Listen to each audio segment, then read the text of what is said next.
refrained from commenting. Well, I can't just leave you here. You get a lot of boy races down these side roads, you know. Where are you going? Anywhere, I grimaced. I mean, Westwater. I'm going to Westwater to a, gala dinner? I glanced down at my fetching wellies, colour-coordinated with the off-the-shoulder green taffeta ball gown I was wearing. For farmers. Gala dinner for farmers. Of course that's where I was going. I mean, why wouldn't I be? Oh, this just got better and better. Are you a farmer? The man asked. No, just, trying to fit in. None of my business, he said generously. Come on, hop in. I'm heading to the lakes anyway. I'll drop you off. I hesitated. I'd never hitchhiked before, and I couldn't suppress a feeling of danger. Stranger danger. That fear that's bred into you in your school days. Don't get into cars with strange men, Kitty. Don't let them give you sweets and just say no when they ask if you want to get into their van to see the puppies. This guy could be anyone, couldn't he? Offering me a lift. What was in it for him? I could hear my mum's voice in the back of my mind. Never trust a boy who offers you a favour, Angel. Men always expect to get paid. But Mum wasn't here, and this man looked friendly enough to me. He was handsome in a scruffy sort of way, with jet black hair that curled onto his neck, long stubble and dark brown eyes. I think in the end, though, it was the smile, a lopsided open grin that convinced me I could trust him. That and the fact I was seriously out of options.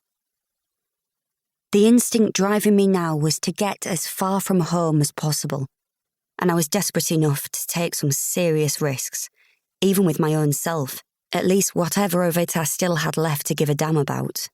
A large chunk of me was some miles away back in Eldon, my hometown in the Yorkshire Dales, lying in a blackened, smoking puddle at Ethan's feet. Getting into a car with a stranger didn't feel like nearly the scariest thing I'd had to deal with today. Thanks, I mumbled, walking around to the passenger side and climbing in. Jack Duffy, the man said, holding out his hand to me. I wondered for a second whether to give a fake name, but decided against it. I might be on the run, but I wasn't exactly James Bond, who, come to think of it, was a bit shit when it came to cover stories, giving out his real name so often he'd actually managed to make it a catchphrase.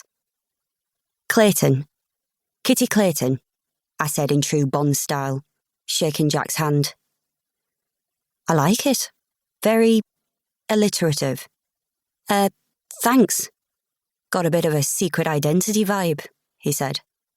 Not a superhero, are you? Maybe, but if I tell you, I'll have to kill you.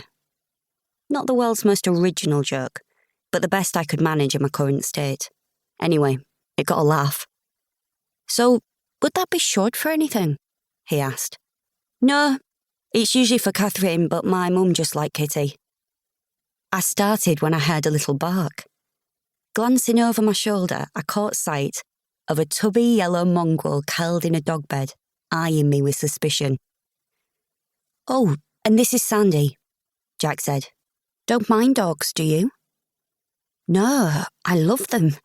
I squinted at the tubby dog. He certainly looks well fed. She. And it wasn't the diet that caused the belly.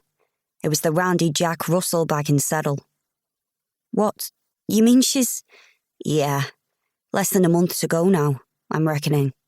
Looks about ready to pop, doesn't she? He turned the ignition key and the engine footed into life.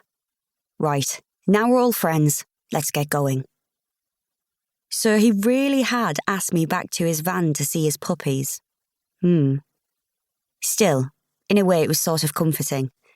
A man who travelled with a pregnant dog couldn't be too dodgy, could he?